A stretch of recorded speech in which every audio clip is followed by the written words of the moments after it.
That was beautiful. Gracias. Anne and I are part of a group called the Columbus Group. Have you heard of the Columbus Group? Have you heard of asynchronous development or giftedness as asynchrony? That's the Columbus Group definition. And we follow in the footsteps of two great leaders, one who began the field of gifted education, and that's Lita Hollingworth. She was the one who started the field. And Anna Marie Roper, who also was very child-centered and was Anne's mentor. And I just wanted to just briefly introduce Anne's work by talking about the two leaders who influenced us the most. There was an article that Michael Piechowski and Barry Grant wrote on it was called Theories Toward the Good, I think. And it was about child-centered torchbearers in education.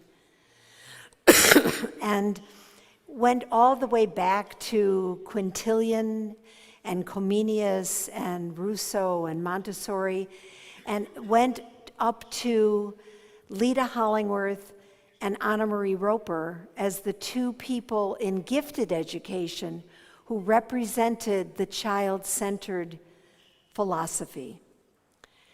And they're the two people who have influenced us the most. It's hard for me not to talk about Lita Hollingworth because I want her to be remembered. She wrote the first book and taught the first course and was the first counselor of the gifted. And she's not a name. How many of you have heard of her? Well, one. But she's so worth remembering. She created a program for the gifted in New York City called the Spire School. And Anna Marie created a school for the gifted called the Roper School in Michigan. And so they came up with how to teach the gifted as well as how to understand them. But in addition to all of her work with the gifted, Lita Hollingworth was a very strong feminist. And she was considered the scientific bulwark of the suffragette movement.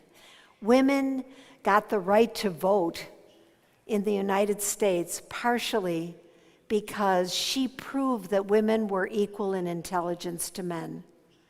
And she's forgotten. I don't think we need to forget that. I think we need to remember that.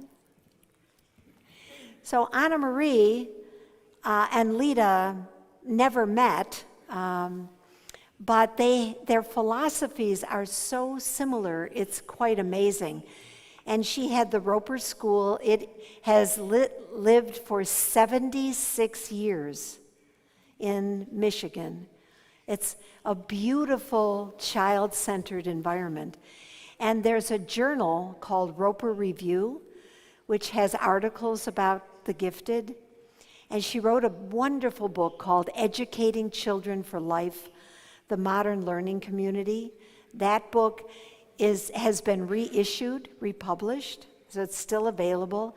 It's how to create a child-centered environment for the gifted. And she had a self-actualization interdependent model that she shared with Anne most of all. She developed the Global Awareness Network at our National Association for Gifted Children, and Anne and I have both served as the program chair. And we think of her as our philosopher.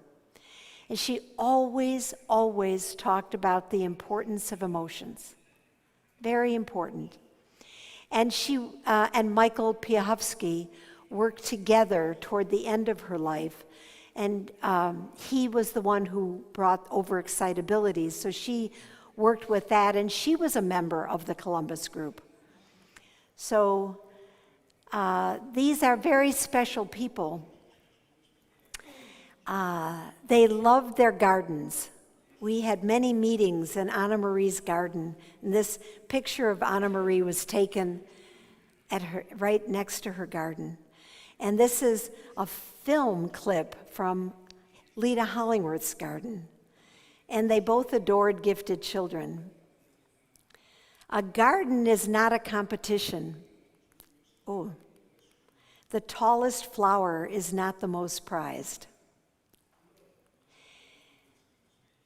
The profusion of diverse varieties, colors, shapes, sizes, growth patterns, and fragrances make a garden interesting and inviting. Every garden is unique, as is every flower in the garden. And Lita and Anna Marie appreciated the uniqueness of each blossom. Their legacy to all of us is the philosophy of child-centeredness. And I think you might want to know what that is. What is child-centeredness?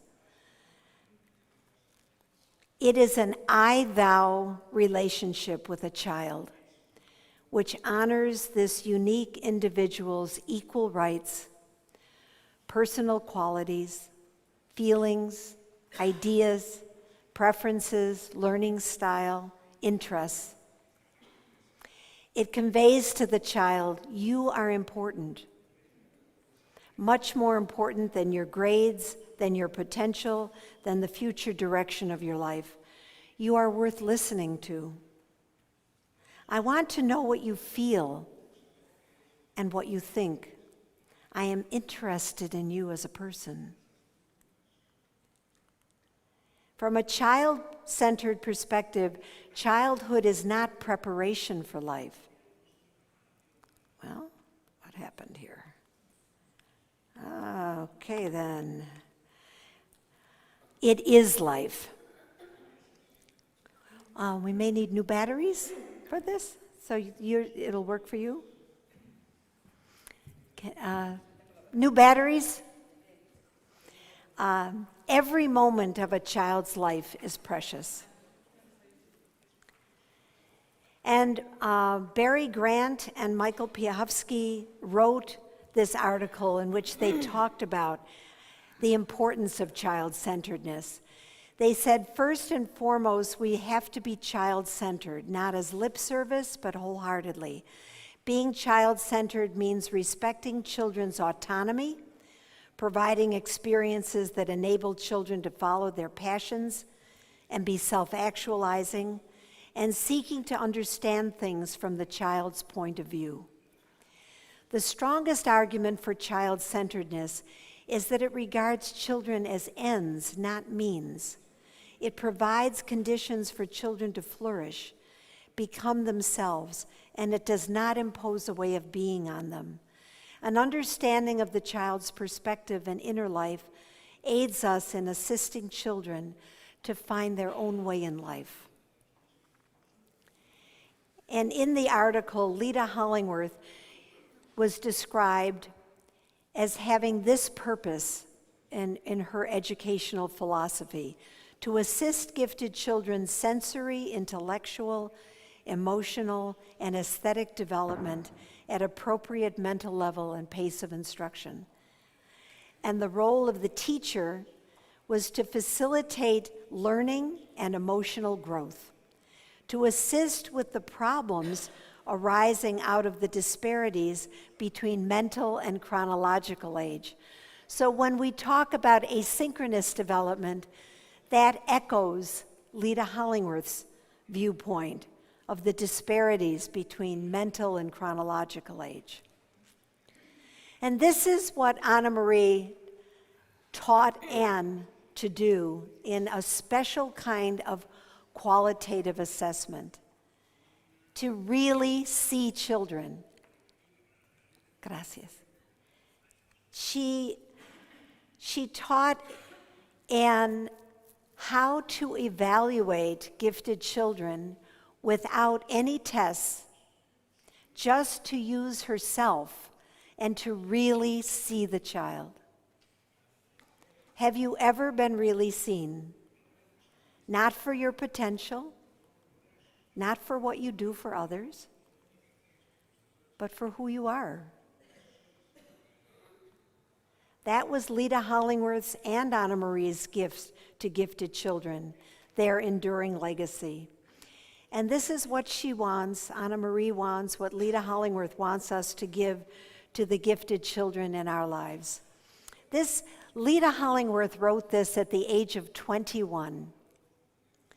But it is a fancy of mine that all creative souls die with some necessary vision unuttered in their hearts, and that they wait wishfully, watching those who that have yet the privilege of life to see whether someone will not utter it. Of course, they die with many things unsaid. It is unthinkable that Carlyle or Emerson or Elizabeth Browning had said all they could say before they died. They were obliged to leave much unexpressed. And then likely there were things they never could have expressed at all because they were not the proper mediums. There are seers yet to come. And I introduce Anne Beneventi to you as one of those seers. When we discover our roots, we embrace gifted children with our hearts. We see them, we see who they really are, and we enable them to truly see themselves. And when we do that, we indelibly change the course of their lives. And that is what Anne does. She changes children's lives. And this is Lita Hollingworth, who tested children, and that was her in her psychology lab. So I wanted to do that just to introduce Anne to you. Thank you, Linda. And she follows in their footsteps. Thank you.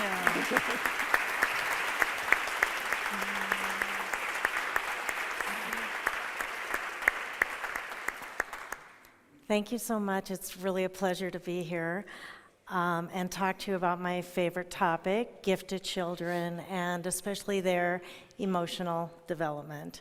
When I was trained by Anna Marie to interact with children, it's about pulling back your own agenda so the child's can emerge. And you want to first see who is this child, and then you want to see them in the context of giftedness.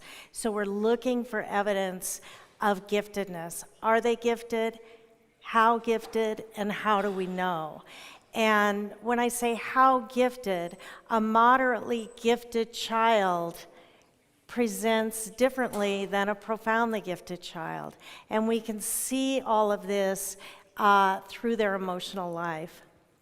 And Anna Marie made no distinction between the intellect and the emotions. She felt like they couldn't be separated, that even intellectual drive or intellectual curiosity is an emotional need.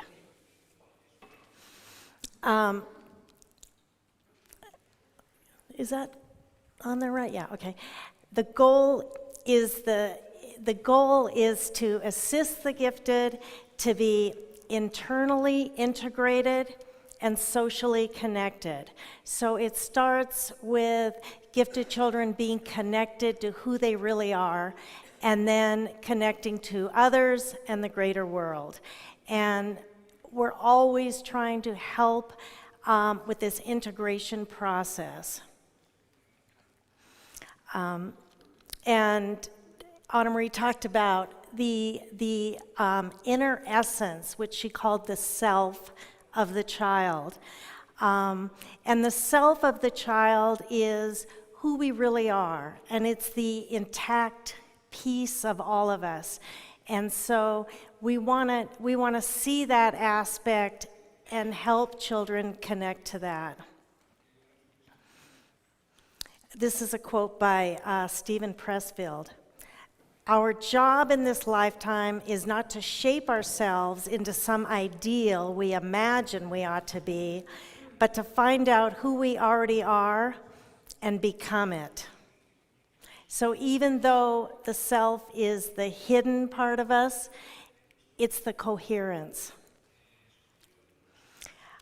Another quote by Anna Marie: "The emotions grow out of their greater cognitive awareness, which translates into feelings." And it's really important to understand this, because gifted children, because they do have a greater awareness and they develop their intellect earlier than other children, it really drives their personality development. A quote by Linda Silverman: "The intricate thought processes that mark these individuals as gifted are mirrored in the intricacy of their emotional development." So we also see very complex emotional lives. When the gifted experience a situation, they superimpose it on their remembrance of past experiences and their projection of future ramifications. Memory plays a big role in this, because they have such acute memories. They often draw on these memories to predict what's going to happen, and then their abstract reasoning ability helps them to predict. And so part of what we want to do is have them examine that pattern to see if that's the way it happened in the past, does it necessarily mean it's going to be the same in the future? So being gifted is who they are. It's not only who they are at school or any aspect, it permeates every aspect of their life. And their nature, their gifted nature, should not be seen as a deficit. They need to be listened to, and their reality needs to be validated. And that's what I'm going to be talking a lot about. And then assisted in developing appropriate responses. This is the Columbus Group definition that Linda was speaking about. That giftedness is asynchronous development or uneven development. They're uneven within themselves. They have strengths and weaknesses, but they're also asynchronous when compared to their age peers. So they're out of sync socially as well as internally. So it's their advanced cognitive ability combined with their emotional intensity to create an internal experience that's qualitatively different from the norm. And to understand these children, we need to understand their perceptions of the world and their experience of the world. So this is a child, Katie, who went to kindergarten reading. Sorry.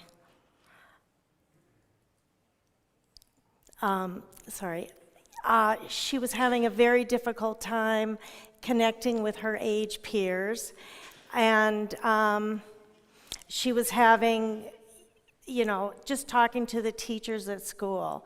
She was reading on a third grade level when she entered school, so her school was willing to accelerate her, but then she found that the children who were her age had more life experience, were stronger physically, and more capable physically. So what happened to this child is she never got validated with the outside world. Accelerating a child into a higher grade level can help with academics, but they're still out of sync, even with older children. Ideally, they need other gifted peers.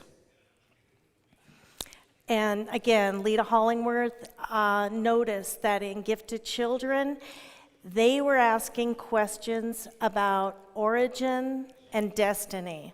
And this happens very young in a gifted child. They're asking about, I think even their interest in dinosaurs and wanting to know where they came from, but also having these questions that really take advanced abstract reasoning ability about death and dying and what happens to us after we die. These are more advanced earlier than their age peers. And when they're required to interact with their chronological peers, those children have no understanding of the issues that are troubling a gifted child. Our social connections shape brain development and is vital to our survival. This is evolutionary survival need for us to connect socially. And finding our place in the social fabric is a step toward finding our place in the universe. So when we talk about identity narrative, children are constructing the narrative of their life to create their own identities. The second part of the Columbus Group definition says, this asynchrony increases with higher intellectual capacity. So the higher the gifted, the more uneven development we see. The uniqueness of the gifted renders them particularly vulnerable and requires modifications in parenting, teaching, and counseling in order for them to develop optimally. So there's a vulnerability with these children because they are out of sync.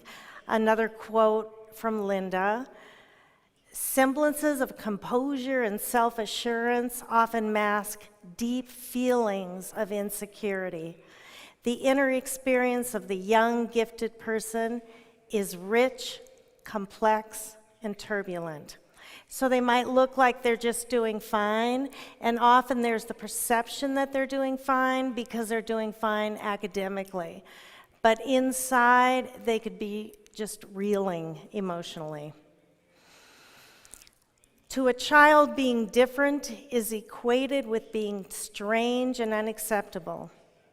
Camouflaging, masking, and blending are all strategies to escape social isolation.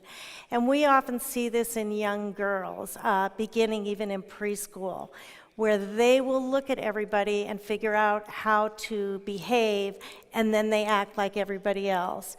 We've had children who are drawing incredibly advanced pictures, and they go to school and they start scribbling. And they say, well, this is what we do at preschool. And so with gifted girls, it's really important to give them some reflection of other children who are like them or more advanced children. The pattern, most likely in gifted boys, is that they'll rebel, and then they get people's attention, and often changes can be made. But with girls, they go underground. In order to promote authenticity, which is what we want, a child can only feel like they really belong if they can be themselves. And incongruent lives are not sustainable. So acting like somebody else is not sustainable, and it can cause numbing, addiction, and unhealthy perfectionism. Part of this is really evolutionary. In our 3,000-year-old brain, the responses are either fight, flight, or freeze. So approach if there was food or for mating, avoid if there was danger, or freeze. And so we want to look at that as a tendency when children don't feel safe. Once our brains developed enough to have consciousness, that's when we started to see the self-awareness, the free will, the development of empathy and creativity and curiosity. This is with the prefrontal cortex was developed, the higher level thinking strategies. So our prefrontal cortex is the controller of everything and kind of brings together all the different areas of the brain. The limbic system is the emotional part of our brain, and the survival state or the brain stem is the oldest, and it's just concerned with survival.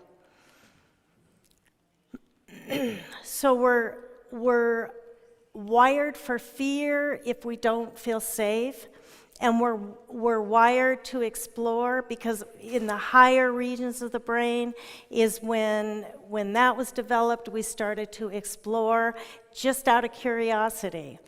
But we need the situation to be familiar, coherent, and accessible. So what that means is when children start to feel like something is off, or there is confusion or rigidity, is what we see when their world doesn't make sense to them. And it's reaching out to something new, but if there's any aspect that feels fearful, we go into the lower range of the brain regions and start to go into the more fight or flight. Also, our brain is divided into two hemispheres. We have the left hemisphere that's more concerned with speech and logic, reasoning, the linear aspects, time, objectivity, rhythm, where the right hemisphere is tone, emotion, the intuition, the spatial areas, the ability to be present and in present time, and subjectivity and melody. So when we interact with a child with emotions, we want to first approach them on the right hemisphere and show them some empathy and connect to the empathetic part of them, and then go into the left hemisphere that's more concerned with figuring it out and understanding it in a more linear way. The idea is to create some distance between the impulse and the action, or the feeling and the response, in order to gain perspective. So if you have a child who is very reactionary, you want to not start reasoning with them and expecting them to be rational about it. You first want to engage them with the empathy and the right hemisphere, so that they can first be heard, because then they can be soothed. And then the next step is to understand what happened or what they could have done differently. Again, the right hemisphere is the empathetic part of our brain, and empathy is a complex cognitive process that allows us to imagine the minds of another. This is mediated by the right hemisphere and the prefrontal cortex of the brain. There's a lot of talk about empathy these days, and I think it's a really important human tool to develop and to help develop it in our children, because it's the key to social relationships, which are so important, but also to approach the world in a way that's not destructive. And we need more empathy on the planet. There's been so much happening with mindful meditation in terms of neuroscience. in terms of what's happening in the brain as an integrative force. So mindfulness meditation is a way to, which we just did, to go internally and focus on your internal world rather than the outer experience without judgment. And this has been proven to connect the hemispheres of the brain, which is really crucially important because sometimes the left hemisphere just takes over and they're looking for a reason and they want to just have everything figured out, but the empathy gets overshadowed.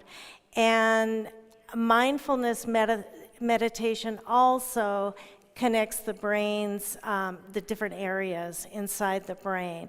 So creates that connectivity so that children are not just left in their lower regions of the brain, in the fear or the pure emotion without the rational brain. We need it all. So this has been a really powerful tool. We teach it at my school, just teaching kids to go inside, even if it's for 2 minutes, 5 minutes, in silence, to help reconnect these aspects of the brain. Emotional development is healthy when children are seen for who they are without judgment. They're free to experience the full range of emotions without punishment. So it's very important for children to be able to have their emotions and to make the distinction between it's okay to feel like that, but then what actions are you going to take? And to see emotions as transient, as teachers, as the emotions are there to give us information about something that's important to us, and that it's not who you are. So even teaching children to say, I'm having the feeling of fear, instead of saying, I'm afraid. So you're trying to create space so that they're not so identified. And then they're trying to look at, what is this emotion telling you? We understand that you're mad, but what is it telling you about your needs? And it also takes, it's important to help children face their emotions and to go through the difficult emotions and to have courage. So courage is not the absence of fear. It means being afraid, but moving forward also. And the goal is that children will choose courage over comfort and not avoid. And when we confront the pain of a situation, we can move through the experience and resolve it. So sometimes people feel like they can take these short-term fixes to deny emotions. Oh, you're not feeling like that, or rushing in to fix something that's happening for a child. But what happens is if you pretend like emotion isn't there, it will come out in unintended ways. Another short-term fix is stewing about your emotions. So this is typically more of a female response where we want to process the emotions and talk about it and talk about it and talk about it and then think about the future. She'll say this, then I'll say this, then she'll say this, and going through this whole scenario. But that doesn't really resolve it either. It's really important to teach children to name their emotions and develop a vocabulary for emotions so that it helps them to make sense of the issues. Trouble with naming emotion is correlated with psychosomatic issues. So children will start having stomach aches. Something will get expressed through the body because they're not able to express it verbally. And then when they don't have a nuanced and wide variety of words for emotions, then everything will get expressed as anger. So the child will say, I'm mad, or I'm angry. And then you delve a little deeper and you say, well, are you feeling lonely? Are you feeling sad? Are you feeling, what really is it? But anger or being mad often is what comes to the surface. Gifted children also need to have their reality not only mirrored, but understood. I've often met with parents who their child is very frustrated in school, and bringing home, like let's say they have really strong ability in math, and they're bringing home these math worksheets for homework, and very, very bored. The work is way below their ability level. And the parents are showing me this, and I'll say, so what do you say to your child about this frustration? And they say, I don't want to say anything because I don't want him to feel worse. But really, mirroring this for your child is very important to reflect what you think is going on inside of them. So I encourage parents to say, I know this work is too easy for you. I know it's boring. And to be able to amplify that, that builds emotional empathy in the child too. It's also to create more of this distance with feelings. It's important to approach them with curiosity. I wonder why you're feeling like that. What makes you, and have some distance yourself if possible. Of course, if the parent or teacher is charged, then everybody's in their left hemisphere and their lower brain regions. But if you can have some distance and come to it with a sense of curiosity, and then to look at, I wonder why, and what could we do? What do you think you could do that could make this better? And children usually have very good solutions. If a child comes home and they're frustrated that they have no friends in school, I've seen parents, rush to fix it, or say, oh, I'll be your friend, let's go play together, or to deny it and say, oh, you're just hungry, you're okay, you don't feel like that. This is really destructive to the well-being of the child. It's much better to talk about it, and after you empathize, talk about, well, what could we do? What could you do that could possibly help you connect?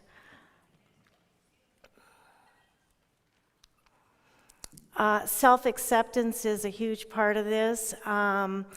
Accepting what is in the world, because some things you really can't change, but also accepting who you are.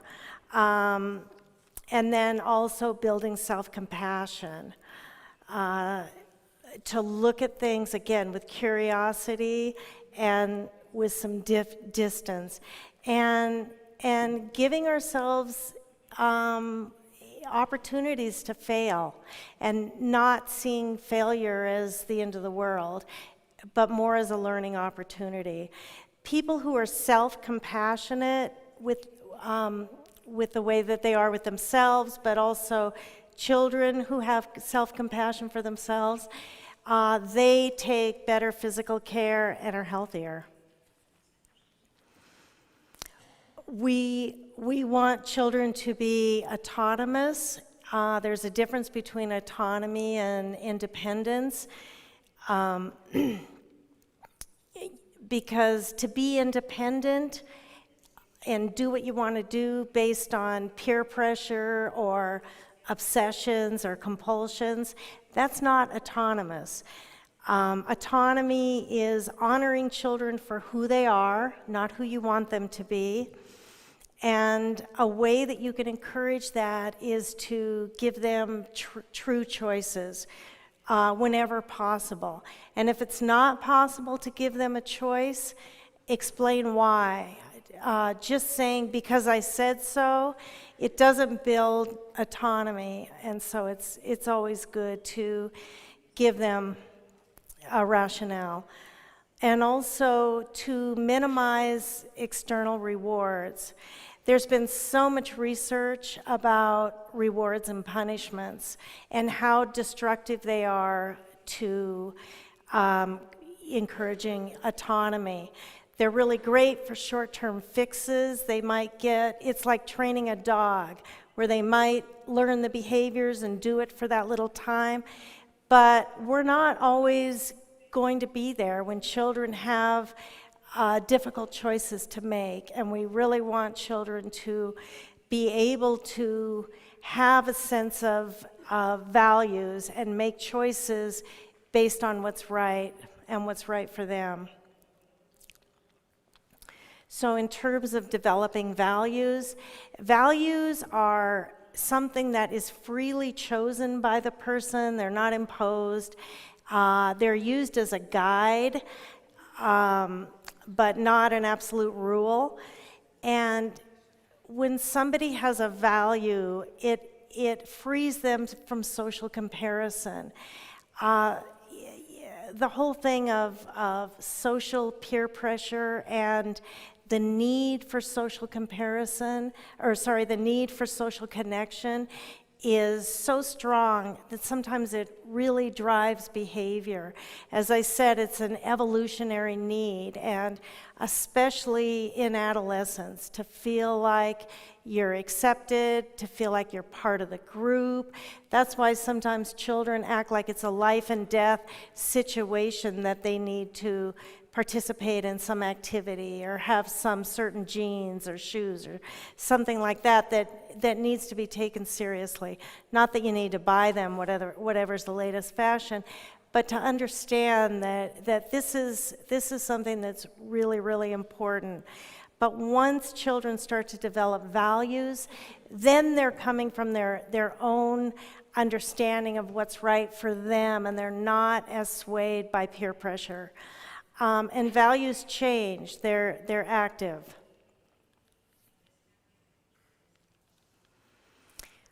The same with moral development. Moral development is a set of values that are the children's own, with which they live in accordance with.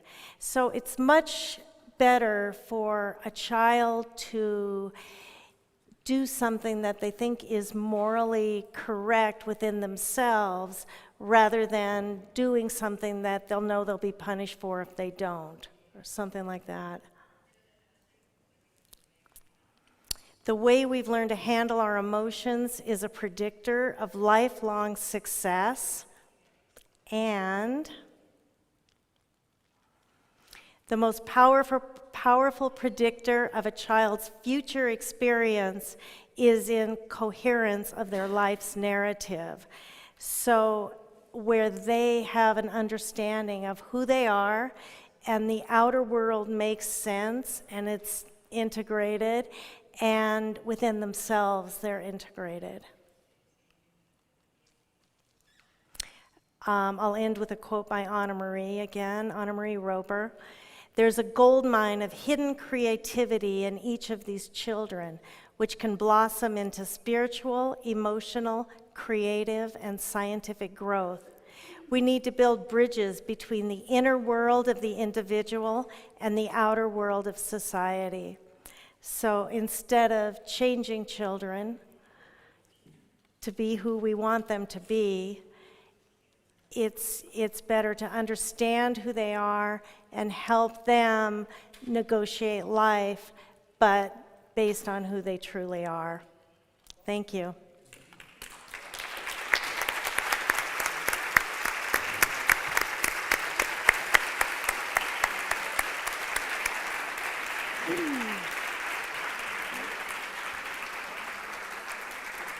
I didn't have my presenter view. Oh, I'm sorry.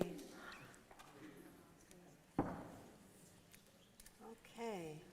Bien, ahora, muchas gracias, Anne. Muchas gracias, Linda. Ahora vamos a tener un ratito para compartir con Anne, Linda, con Raquel, We're sus going to experiencias, take vuestras questions. preguntas. Let's see if I can understand them better this way. Okay.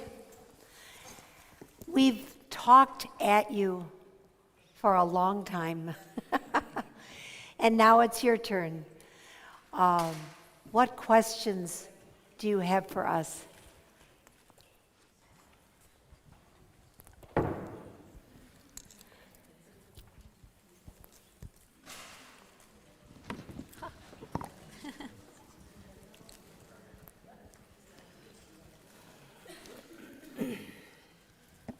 Yes.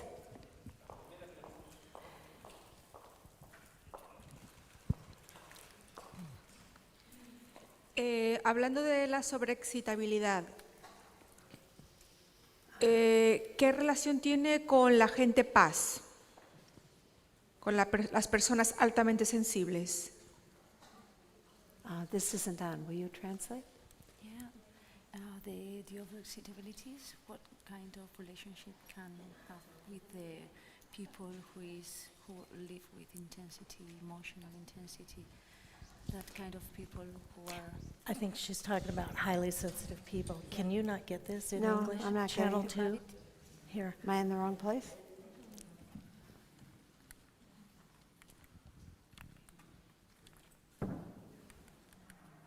I think she Las means pilas, highly sensitive como antes. people. Okay. So, and you can Yeah. translate better? I can, but she's, No, it's okay. do you have it? Oh, she will. Would you address? I mean, are you talking about Elaine Aron's work, Highly Sensitive People? Yes. Yes. With high intensity of emotional... Sí, sí, la gente, la paz. I didn't get this.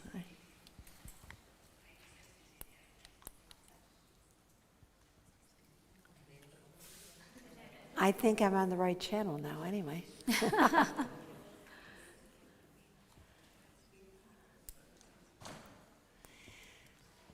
The same things we've been saying, we have to understand and allow them to feel their emotions, validate those emotions, that there's not something wrong with them, they're not crazy, they don't have to change. I often ask people, what's the right amount of emotion to have? Should you be able to watch television on the evening news and eat supper at the same time? Is that the right amount? Or is the rest of the world under-emotional? So being too sensitive or too emotional is simply a judgment. And if someone says to me, "You're being too emotional," I might respond because I'm reactive. No. Maybe you're not emotional enough. Can I add to that, Linda? I once asked Elaine Aron, who wrote the books. Yeah, she wrote the book Highly Sensitive People, Elaine Aron. I once asked her, why are you not talking about gifted? You're not using the words gifted. And she said, because some people are highly sensitive, but they don't think they're gifted. And I said, well, I think they are. I really, talking to her about this correlation. but she felt like she would be able to relate to more people if she used the term highly sensitive people rather than specifically gifted. There's also a problem with the label of gifted. There's so many misconceptions about gifted, and there's so many bad connotations like superiority or you're better or, you know, and so I think it's definitely an aspect of gifted, but I think she wanted to keep it more general to appeal to a more general group. I had conversations with her also. I invited Elaine Aaron to keynote our 20th anniversary conference. And I asked her the same question. What she said is that when she was first starting to write about highly sensitive people, she only found 2 people who were writing about it. One was me, and the other was Deirdre Levecki, and we were both writing about the gifted. So she knew that there was a relationship between sensitivity and giftedness, but she wanted a broader audience. So I think highly sensitive people are gifted.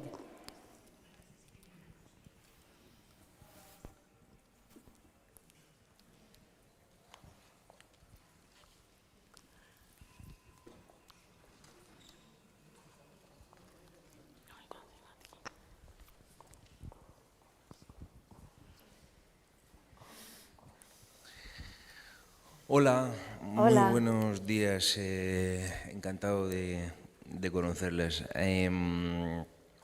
A mí se me diagnosticó superdotación hace 2 años y medio, después de así como unos 8 errores de diagnóstico en mi vida.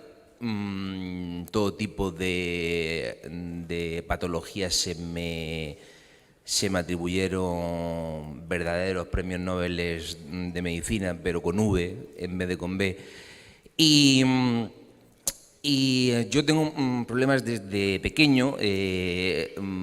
Anduve a los 7 meses, no gateé. A los 7 u 8 años empezó la sensación de falta de respiración, mucha hipersensibilidad.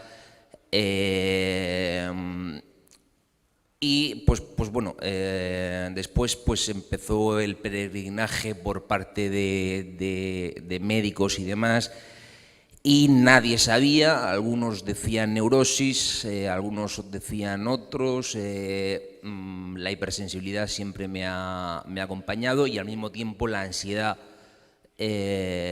y al mismo tiempo la agresividad. Es una contradicción entre la sensibilidad o la hipersensibilidad junto con la agresividad.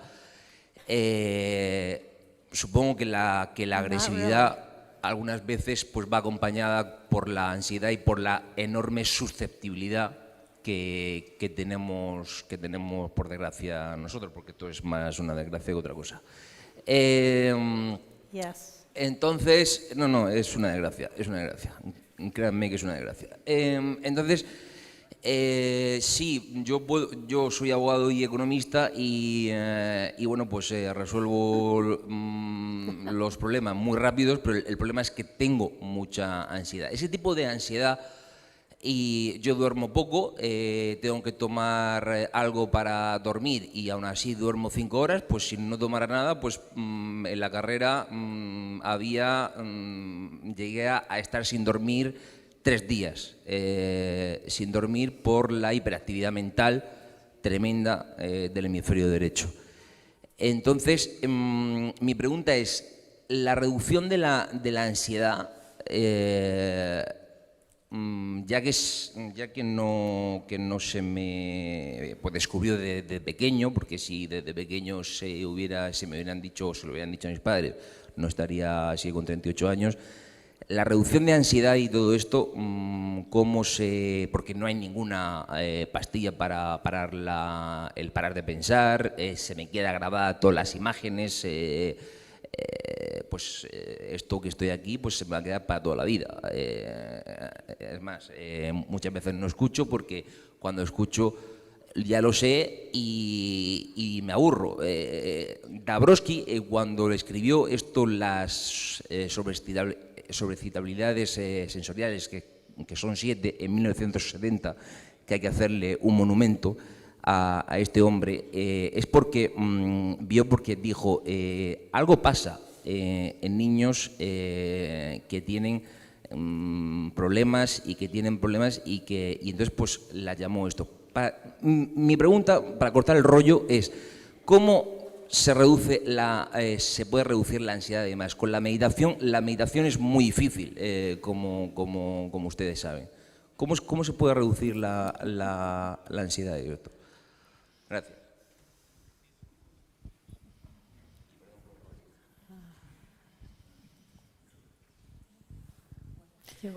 Bueno, nadie espera que conteste yo, pero yo voy a decir una pequeña cosa. Como maestra también, yo creo que gran parte de la respuesta frente a la ansiedad es, por ejemplo, dos de las cosas que decían Linda y que decía Anne. Anne, por un lado, decía esa necesidad de enseñar a los niños de alta capacidad a saber definir sus sentimientos. En el momento en el que un niño es capaz de definir sus sentimientos, de entenderlos, de transmitirlos, de hablar de ellos, ya les puede dar cierta paz porque saben dónde situar ese sentimiento, esas sensaciones, cómo reaccionar, y luego la pauta de los adultos les va a ir enseñando a colocar cada cosa en su sitio, a relativizar, bueno, pues a vivir con más calma sus experiencias. El mindfulness me parece que sí que es una opción dentro de las aulas, lo que decían, ellos lo trabajan. Aquí cada vez los profesores yo creo que lo van conociendo más y yo conozco algunos coles que están teniendo seminarios de formación de mindfulness como técnica para enseñar a los niños a vivir el momento presente, a darse cuenta de las cosas en su justa medida, a ser capaces de encajar y de tener esa resiliencia que también hace unos años apareció mucho en educación. Pero yo creo que tanto Linda como Anne han dado muchas respuestas dentro de su charla a cómo encajar poco a poco esa angustia, esa ansiedad. Sí que es verdad que no se puede hacer, no lo puede hacer uno solo y mucho menos en niños si no es con la pauta de padres, de profesores, pero yo creo que sí es posible ir encajándola y no sé, me aventuré. No, that was good. Dabrowski felt that anxiety was a necessary part of higher level development. And he talked about how gifted people have more anxiety. And the smarter you are, the more anxiety you have. So he saw anxiety as a necessary part of the experience of consciousness, not something to get rid of, not something to feel crazy because you have it, but to be aware that it is a necessary part of the human experience when you are evolving and aware of what's happening in the world. It doesn't give you an answer about what to do about it. I wanted perhaps Anne to think about that, but I wanted you to know that he felt it was essential. Anxiety comes with the territory. I think also if it's really inhibiting your life, or when I see children, many of the children that I see have anxiety, and I feel like if it's inhibiting their life experience, it is important to find some strategies. I think that there's been so much done with neuroscience and understanding the brain. You can buy different listening programs that shift the brain waves into a more restful state, or even something like hypnosis. You can get these listening programs with hypnosis to bring down the anxiety. And mindfulness, it's difficult if you think that you're going to sit down and focus inward for 30 minutes. But if you can just practice focusing on your breath and bringing your attention back to your breath, and just starting with a few minutes, you really can build it and develop this as a skill. And I think it's worthwhile if anybody can work on that as a practice to take control of your brain, your mind. And I carry Xanax. That's an anti-anxiety medication. Quick fix.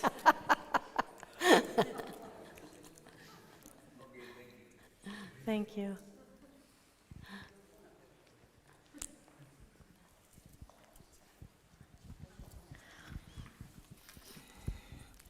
Bueno, pues buenos días y gracias por la charla que nos están dando.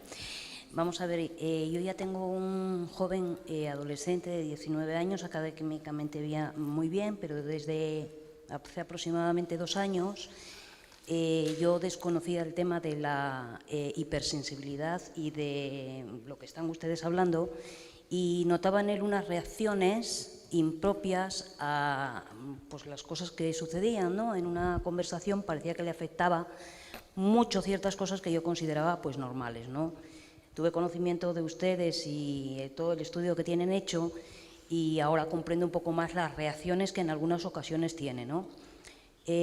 Me hablaron que bueno, que podía ser de gran ayuda algún tipo de terapia natural, para, digamos, fortalecer ese sistema neuronal, ¿no? Y yo probé con algunas cosas y noté una ligera mejoría. Quería simplemente preguntarles qué opinan ustedes sobre esto, aparte de la relajación y de los sistemas que nos proponen.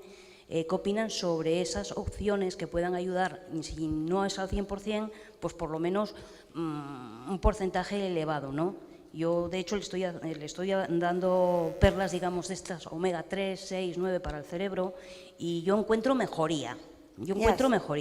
También le he dado en determinadas épocas en exámenes triptófano y le encuentro mejoría.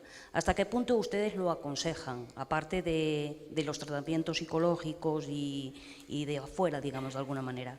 Pues de esa forma, ¿no? Porque, bueno, me gustan esas terapias, pero no sé hasta qué punto sean buenas o efectivas a largo plazo. Gracias.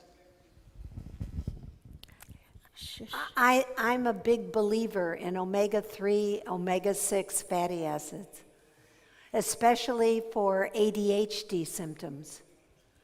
They help mood stabilizing for children with childhood bipolar disorder, manic depressive symptoms.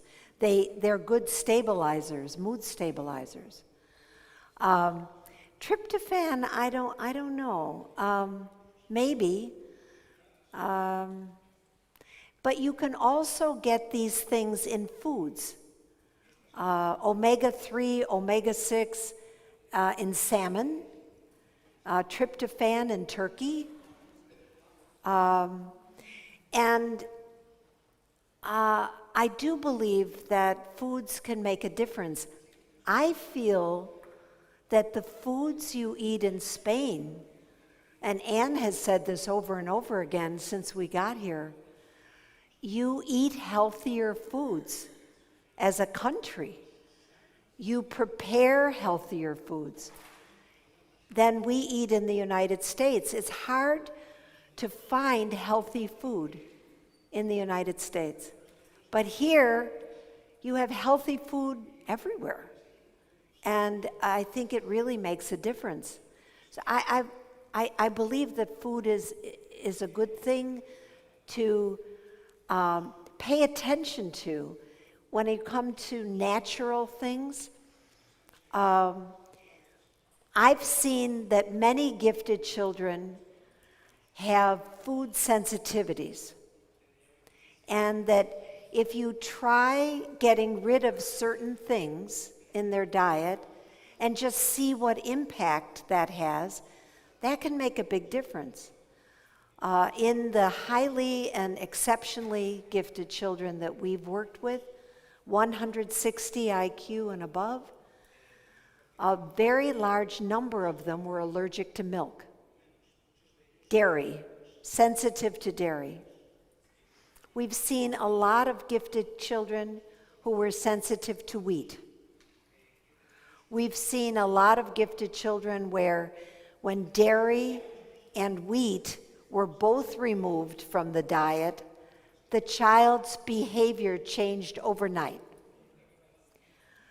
We've seen children who are allergic to corn, and there is, in our processed foods, a lot of Americans eat poorly prepared foods with lots of additives. Well, it's genetically modified. Genetically modified, but also a lot of our foods, our fast foods, have corn syrup as a hidden ingredient. And so a lot of our children are sensitive to corn, and they can't eat prepared foods that you buy at the grocery store in America because they're full of corn syrup. The other thing that I've seen, I don't know whether this fits as a natural or not, but there's something I would like to recommend to all of you for your children. Sensory integration therapy. It's done by occupational therapists for young children in particular who are very sensitive, very easily overstimulated, anxious, moody, uncoordinated. This therapy, or any type of therapy that works like this, takes the left side of the body and the right side of the body and integrates the body. That integrates the left hemisphere with the right hemisphere. That integrates the eyes with the hands and improves handwriting. It improves sports. It improves knowing where you are in space, where your body is in space. It's a very good thing to do with a child who seems to be developing unusually and who has some strange reactions that you don't understand. That's the first thing I tell parents to do. Take your child to an occupational therapist and try sensory integration therapy. We've seen some big differences with it. I wonder if she was asking about something like brainwave biofeedback or something. I don't know. The natural therapies, which were you thinking of? Were you thinking of some kind of brainwave biofeedback or something? No, lo relacionaba un poco como una especie de alimento cerebral o ayuda para esas conexiones neuronales. Feed the brain, okay. Y luego después, por otra parte, ya aprovechando que tengo el micrófono, quería preguntarles un poco en determinadas ocasiones cuando se producen estos desajustes emocionales con ese exceso de ansiedad, en ese momento, esa duración, 1 hora, 2 horas, ¿cómo debe actuar la familia en ese momento? A pesar del conocimiento que se tiene de esa hipersensibilidad, en ese momento, pues, ¿cómo debe actuar uno, no? O sea, dejarlo estar, hablarle, hacer algún tipo de comentario, no hacer ningún comentario, ¿cómo se debe actuar? Gracias. Well, I don't really know your child or the situation, but in general, when he's in the middle of feeling any kind of overload and you feel like he's maybe out of control or something, that it's too extreme. I don't really know what you're seeing, but something like that. You have to first empathize. He's not in a place where he can access his prefrontal lobe and be rational with it. It's difficult to answer not knowing the person or. So you have to take time. Your timing of a discussion is very important. Sometimes you have to wait 24 hours for them to calm down before you talk about it at all. And I believe in family meetings. We used to do that in my family once a week. Everyone would sit down Sunday night after dinner, and we would talk about our feelings, anything that was bothering us, and everyone would feel heard. Everyone would feel listened to. And children, especially gifted children, need to feel respected in their families, not disempowered, but respected for their feelings and their thoughts and their ideas. And so having a chance every week for the family to sit down and talk about their feelings really help family relations. I think also you could ask the person, after he's calmed down, how do you want me to support you if that happens? And very ask good. Ask him for what he wants, strategies. Does he want to be left alone? Yeah, that's good. Es que yo creo aquí tenemos mucha tendencia, o ha habido mucha tendencia a, muchas veces en el ámbito educativo, hablando también de resiliencia y de cosas así, hay veces que nos hemos movido en estrategias que no han sido las mejores por enseñar a los niños a saber afrontar determinadas cosas y olvidamos muchas veces, como padres y como profesores, que la mejor manera de hacer a un niño adulto y autónomo es escucharlo y permitirle esos espacios en los que él hable y en los que él se explique, porque a pesar de que no lleguemos al acuerdo que él quiere, el hecho de que el niño desde pequeño se sienta escuchado y se sienta respetado, pues también le hace sentir persona desde chiquitito. No son personas ni tienen criterio a partir de los 14 o los 15, tienen criterio desde siempre. Lo que pasa es que sus criterios y los nuestros a veces pueden distanciarse, pero el hecho de enseñarles a conversar, lo que dice Linda, a tener esos espacios en los que nos expresemos de igual a igual y no sea yo mamá y tú el niño, sino que somos dos personas poniéndonos de acuerdo y hablando de las cosas, pues ayuda también mucho a encajar esa ansiedad desde el principio, a que también se resitúen los profesores y los padres y entiendan más a los niños y sepamos ponernos en el lugar de ellos, porque muchas veces es, bueno, como es un niño, voy a dárselo ya hecho. No, si los niños también, si nos sabemos poner en su lugar para explicarlo, lo van a entender todo. Entonces esos espacios sí, son vitales.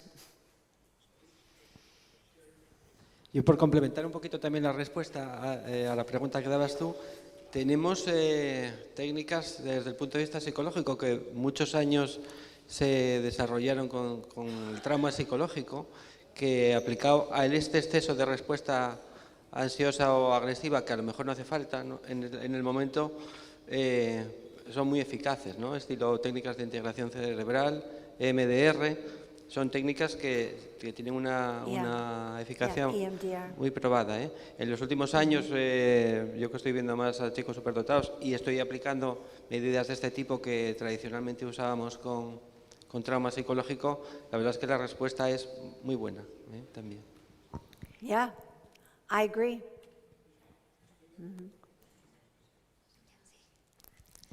Bueno, yo primero felicitarlas a las tres por la investigación y por tantos años de dedicación y después por la oportunidad de poderos escuchar personalmente.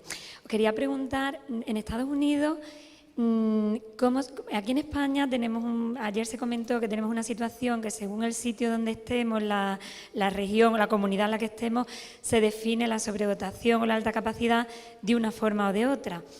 Quería saber en Estados Unidos cómo se define exactamente la sobredotación, si es igual en todos sitios o de qué manera se define, porque claro, el ceñirlo a lo mejor exclusivamente a tener un dato de un cociente intelectual de un número y tener, digamos, la otra visión de decir, de hablar de talentos, de múltiples habilidades, de inteligencias múltiples. Claro, el campo se nos abre mucho y a nivel emocional también. Entonces, todo lo que estamos hablando de capacidades, de emociones, de hipersensibilidad, no solo lo encontramos en el niño o la niña que tenga un CI de más de 130, sino a lo mejor en un niño que es un talento creativo, un talento artístico, musical, un talento de otro tipo, por ver cómo se define allí. Muchas gracias. There is none. There is no agreement. School districts each have a different definition. NHC.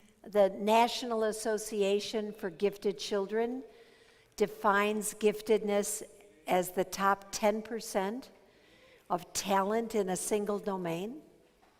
The Columbus Group that Anne and I and Anna Marie Roper belong to define giftedness as asynchronous development, and a lot of people like that one. Some people look at it as multiple intelligences. Some people look at it as task commitment and creativity. But it's not about the IQ specific cutoff. It's not about cutoff. IQ tests will underestimate abilities in a lot of people.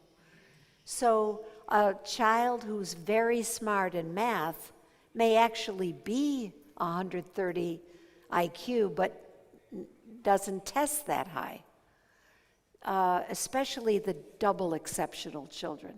Their IQ scores get lowered.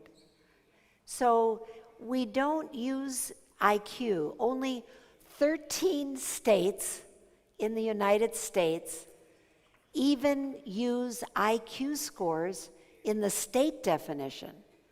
IQ scores are not very popular. They're not popular in the US.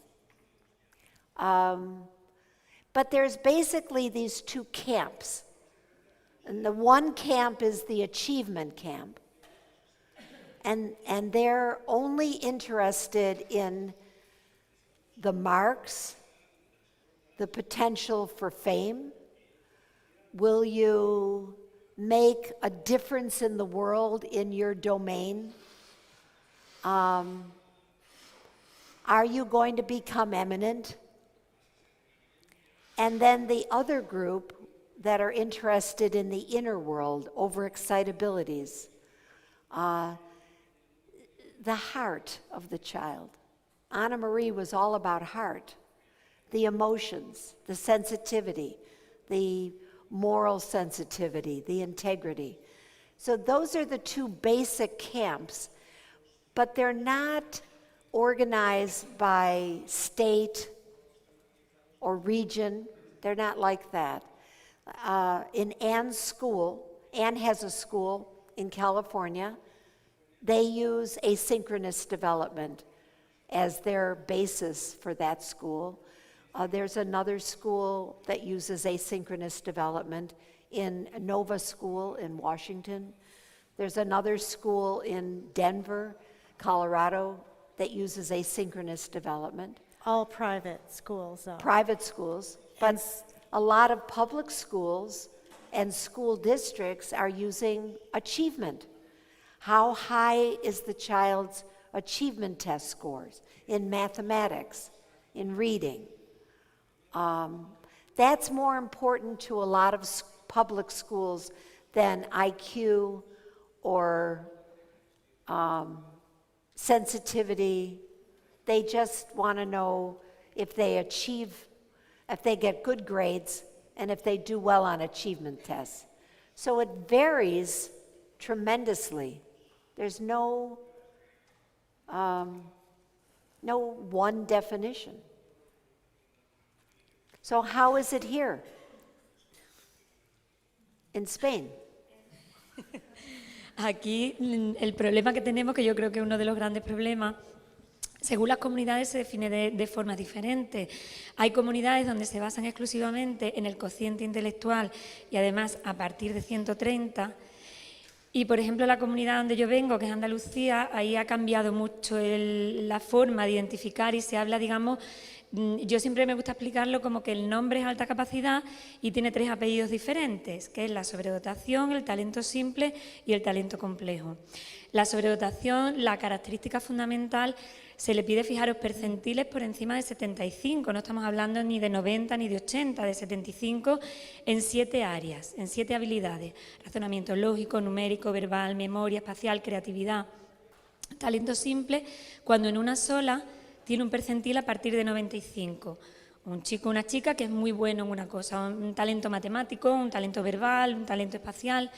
Y talento complejo cuando tiene 3 áreas con percentiles por encima de 80. Si, por ejemplo, son razonamiento lógico, verbal y memoria, se le denomina talento complejo académico, porque tiene, digamos, los 3 pilares básicos para tener un desarrollo académico estupendo. O si, por ejemplo, son creatividad espacial y percepción, es talento complejo artístico. Claro, si se define de esa forma, sí que es verdad que nos permite luego dar una respuesta educativa en el caso de los colegios. Aparte hablo de la familia y del entorno, pero en el caso del cole se especifica mucho, o se debe especificar mucho, la respuesta educativa. No es lo mismo lo que tendré que hacer con un alumno con sobredotación, que a lo mejor al ser bueno en todo perfectamente puede estar en otro curso, porque es bueno en todas las áreas, que con un talento simple matemático, que haré una intervención específica, o con un talento complejo artístico creativo. Yo es que el tema del cociente intelectual, y los que estéis aquí o que hayáis pasado por informe o hayáis pasado pruebas, ¿no? Sabemos que el WIS, la escala de Wechsler, que son las que más se suelen pasar, un CI es un resultado global de una serie de habilidades. Entonces, claro, el tener un 130 no te asegura que seas bueno en todo. Puedes tener un 130 porque tengas un razonamiento perceptivo altísimo, pero las demás áreas estás en la media.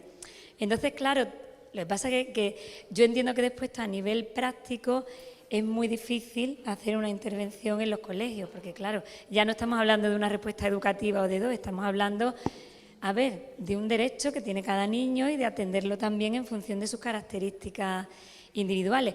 Pero hay mucha diferencia de donde yo vengo, de Sevilla, de Andalucía, que se define así, y por ejemplo en Madrid, que si tiene 130 y si no tiene 130, si tiene 129...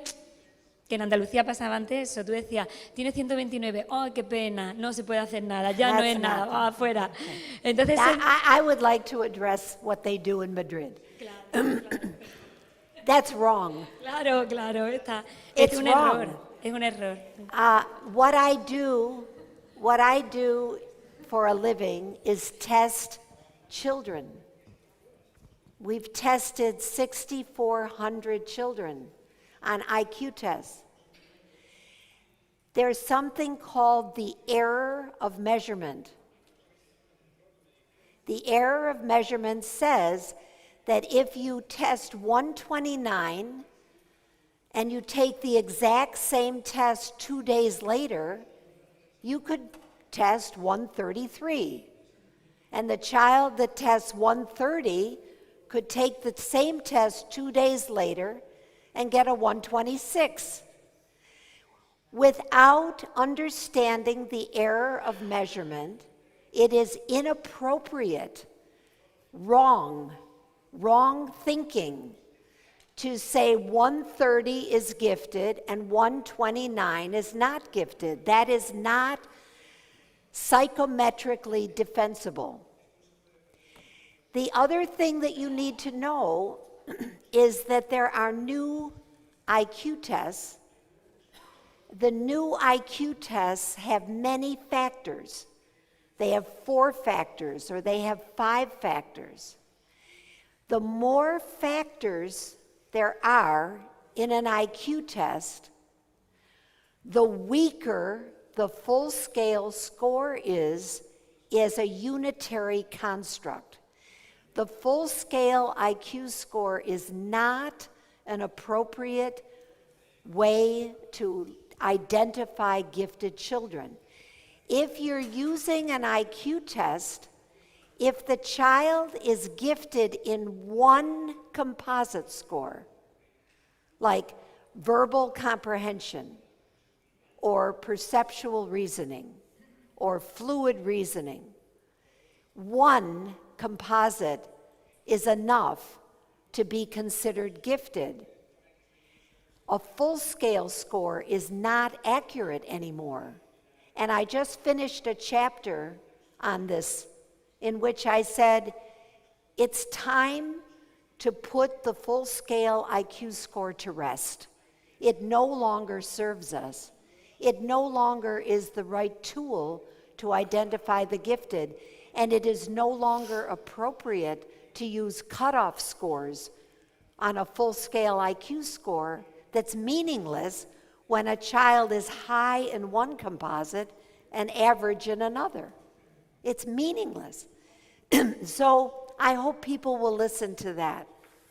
That's what Nueva does. Yo What? quiero, Nueva does that. Yeah. respecto a eso, me gustaría decir una cosa de aquí, porque, por ejemplo, las diferencias que decía Teresa que puede haber en las comunidades, a mí me ha pasado estando en el cole, como directora del cole, y sabiendo lo que sabía. Lo que pasa es que, bueno, actúas como directora y es lo que tienes que hacer, y no es tu competencia entrar en otros ámbitos, pero me ha pasado el tener una alumna en la que los padres sentían que tenía alta capacidad y nuestra normativa no permitía que si esa niña iba bien académicamente y no mostraba ningún tipo de problema académico, si no mostraba ningún tipo de problema académico, no había lugar para el diagnóstico. Y no había lugar porque académicamente iba bien y la respuesta era para hacer algo académico, y como no había lugar, pues no había. Entonces eran conversaciones un poco de besugo, pero al final, por lo menos, en esas conversaciones llegamos al acuerdo de, vale, no va a haber identificación, pero al menos vamos a dar una respuesta oportuna para que esta niña encuentre satisfacción y pueda empezar a sentirse más cómoda en clase y más a gusto y más feliz. Pero es que a veces la propia normativa de las comunidades no lo permite. Y, por ejemplo, ahora, en cambio, hace un par de semanas me llamaron del País Vasco, porque, por eso os decía antes, la importancia de que los profesores y los padres mováis. Hace un año contactó una madre conmigo porque leyó lo de la doble excepcionalidad en Internet y me pidió hacer algo. Y bueno, pues yo estaba con mis temas, pero le dije, bueno, moralmente, si tú quieres que iniciemos algo, vamos a hacerlo. Y a lo largo del tiempo hemos ido contándonos cosas y ha llegado un momento en el que, bueno, ella quería pensar en hacer una asociación de doble excepcionalidad, muchas cosas. Y hace 2 semanas me llamaron del País Vasco y me dijeron, queremos empezar a hacer un protocolo de identificación para identificación en screening y queremos tener en cuenta la doble excepcionalidad. Queremos que vengas a formarnos y que nos lo cuentes. Claro, cuando una comunidad autónoma te dice eso, es como, bien, ojos que se abren, pero claro, es algo puntual, pero ha sido la iniciativa de una madre. Con eso quiero decir que el querer mueve montañas y que tenemos que ir todos a una para que eso se consiga, para que esa identificación sea igualitaria, y porque no puede, es una crueldad.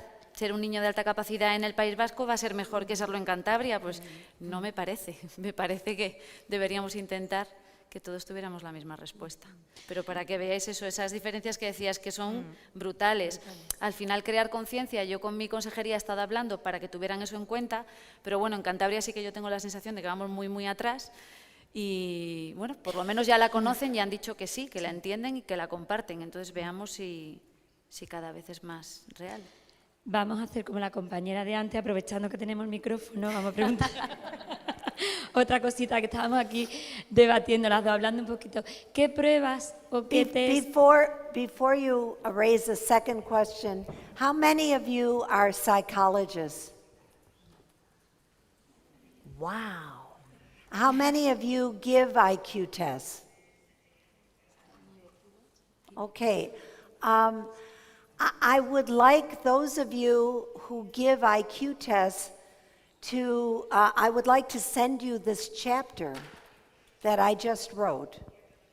And In the chapter, I talk about both ends of the curve and how in the United States, if a child is designated intellectually disabled in one school district, that child is entitled to services in every school district in the United States.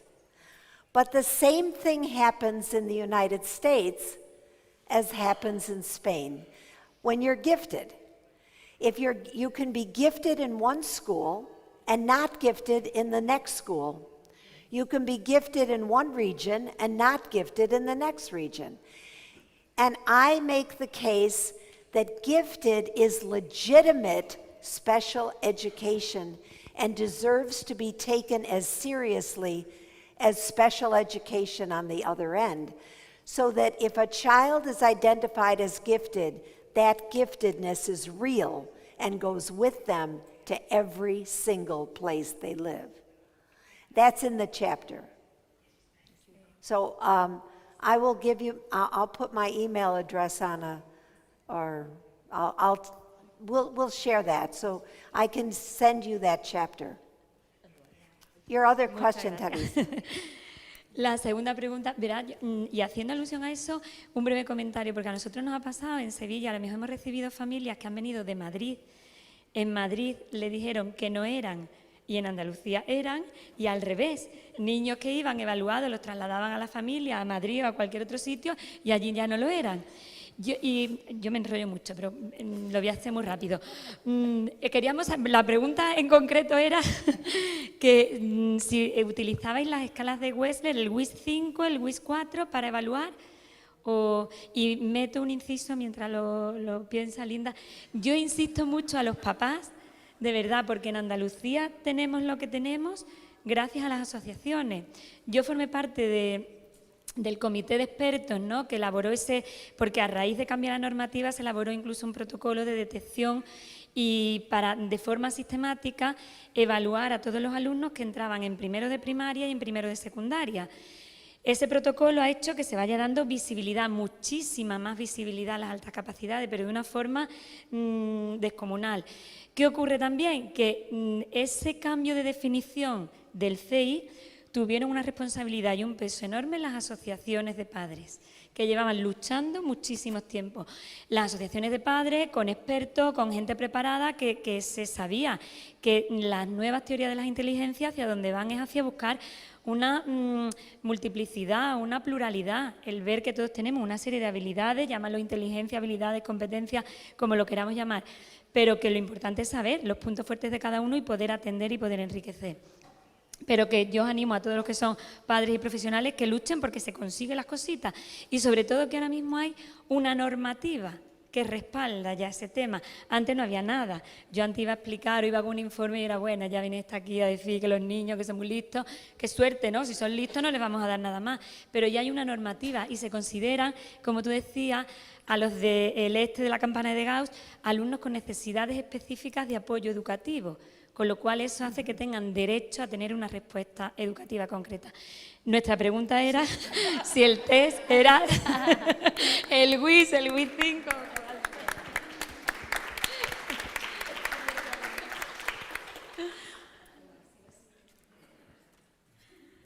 Thank you.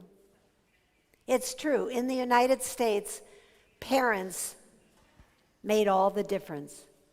When parents say our child has special needs, the parents get it to happen. It's parent power. It's important. Stick together, work together. One snowflake doesn't do much, but a whole lot of snowflakes can close down a road. Also, it's legal to homeschool in the U.S. and in California, where I'm from, there's no gifted programs to speak of in the schools, in the public schools, and there is a huge network of gifted homeschoolers, and they're working together to educate their children because school was so destructive for the child, and luckily, it's legal. Yeah. But were you asking about the test? Sí, vuelve. Si utilizaban el WIS, las escalas de Wechsler, el 5 ya, el WIS 5, o qué escalas de inteligencia son las que se utilizan allí para evaluar. I like the WISC-4 better for gifted.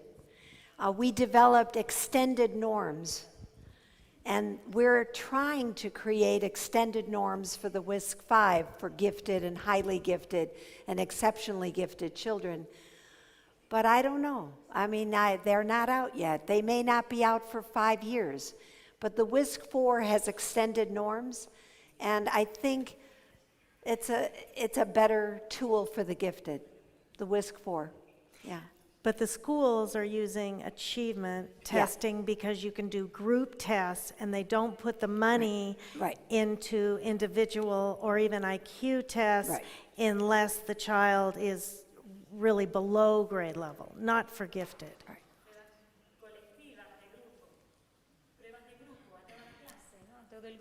Pruebas de grupo a todo el grupo, ¿no? A toda la clase. De competencia, de aptitudes. Sí. Achievement. They're testing school Los logros, subjects, vale. not IQ. Yeah. Math, reading. Yeah. Hola, buenas. A mí me sensibilizó mucho este chico que acaba de hablar, porque yo tengo, bueno, mis dos hijos están diagnosticados, no, identificados de altas capacidades, y el pequeño desde los 3 años se desmaya, o sea, bruscamente cae redondo y luego me dicen que tiene el sistema nervioso sensible. A raíz de eso empezamos a hacer estudios, a llevarlo a neurólogos, hasta que al final, bueno, termino diagnosticándolo de TDAH, diagnosticándolo de sobredotación, pero a lo que voy sobre todo es que él tiene un sufrimiento interno grandísimo, con 13 años. Que claro, este chico que estaba hablando, yo lo comprendo perfectamente y a raíz de que lo veía, que, o sea, ni dormía, ni comía, le dolía la barriga. Por ejemplo, las etiquetas, la ropa también le molestaba. Escogía, por ejemplo, alimentos como muy puros, verdura, fruta. Pues yo hice distintas terapias, o sea, me puse a estudiar a raíz de que a mi hijo le pasaron todas estas cosas. Y entonces hice, por ejemplo, también el método Silva, de control mental, y ese a mí me ayudó mucho a conectar lo que es el hemisferio derecho con el hemisferio izquierdo, para mí, ¿no? Y entonces practicar muchas visualizaciones creativas. Y entonces yo lo practiqué con mi hijo, y le hago por las noches visualizaciones creativas, desarrollando en él como una relajación. En 5 minutos se queda dormido y le viene genial. Y luego también hice otras terapias que son conexión con el ser, que es para conectar con tu propia esencia, ¿no? Para identificarte lo que tú eres y lo que quieres conseguir en la vida. Y entonces a mí todas esas cosas me van ayudando en mi día a día como madre. Pero, sin embargo, choco con el sistema, que yo no he hecho culpa ni a profesores ni a nadie, choco con el sistema porque, por ejemplo, lo riñen muchísimo, es que eres inquieto, es que estás en babia, es que eres tonto, es que no te enteras de nada, y a día de hoy tiene un fracaso absoluto en todas las asignaturas.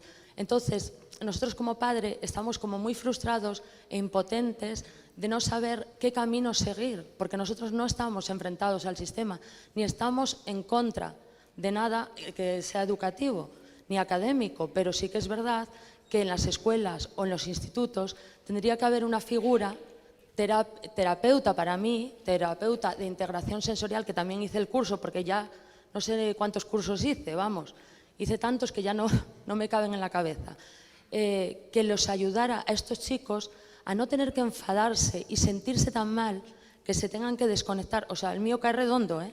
En cuanto supera el nivel ya de estrés, se desmaya y cae redondo, y se puede matar. O sea, porque depende de dónde le dé el desmayo. Entonces yo creo fundamental crear una figura de educación emocional, una figura de terapeuta o lo que sea, en cada instituto para ayudar a estos chicos por arriba o por abajo de la campana de Gauss, es que da igual. Lo que se trata es de conectar con ellos, y es complicado, es muy complicado. Bueno, yo no sé lo que pensáis sobre esto, pero el sufrimiento está en todo. It's double exceptional. Will you answer that one? Because he's double exceptional.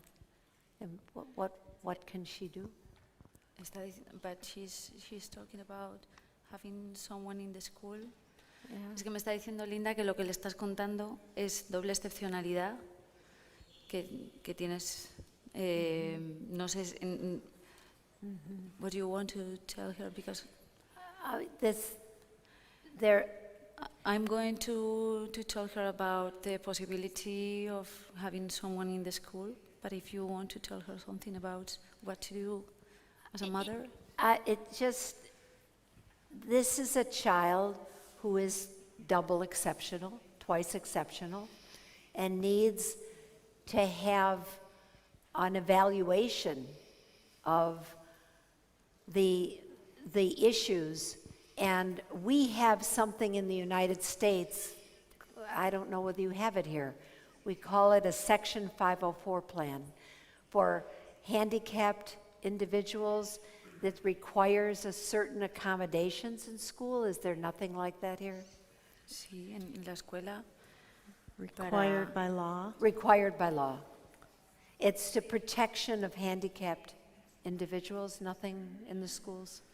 We have different programs in the school to answer the problems that they have, their needs, and we have teams to do the identification.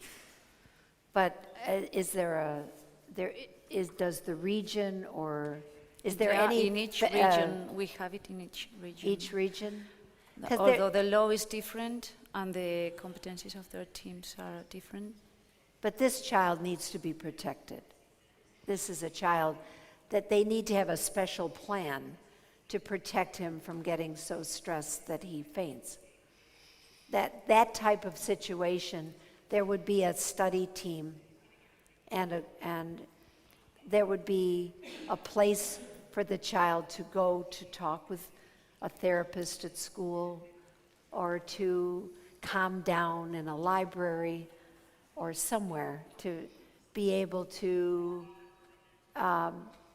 cope better.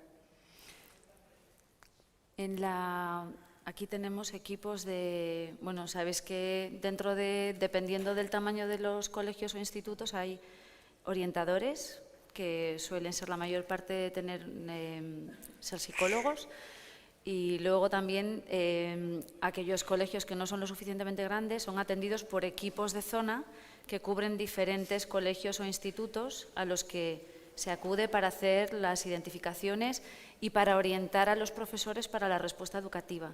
El problema, por ejemplo, también es que en 2001, que fue la primera vez que yo coincidí con Teresa en un congreso en Santiago de Compostela, conocimos a una chica que trabajaba en un equipo público del gobierno en ese momento de Galicia, que atendía solamente la alta capacidad.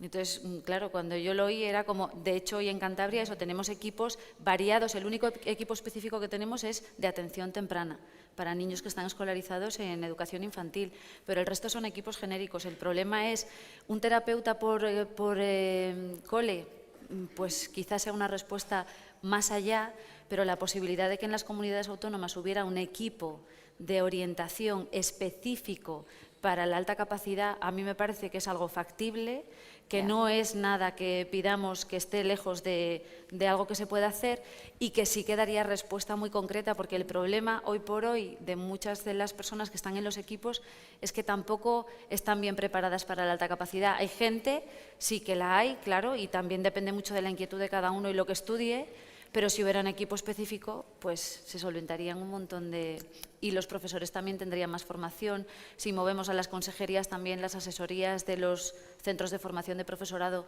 empezarían a hacer más cosas. Pero como propuesta, si lo lleváis a las comunidades autónomas y todos presionamos en esa línea, igual dentro de 5 años tenemos equipos específicos en todas las comunidades. ¿Ya lo tenéis? ¿Ves? Pues a presionar. Yo estoy en lo mío, yo en Cantabria estoy ahí hormiguita, hormiguita. I know we're probably at a stopping point, but I just want to add that when Raquel started her research, no one was interested in the gifted. And she looked at double exceptional, where people had more sympathy of the child, where there's big differences between the things they do well and the things they don't do well. That is an area that is growing in interest worldwide. And I think it will be very difficult for you to get, even in 5 years, specialists on the gifted.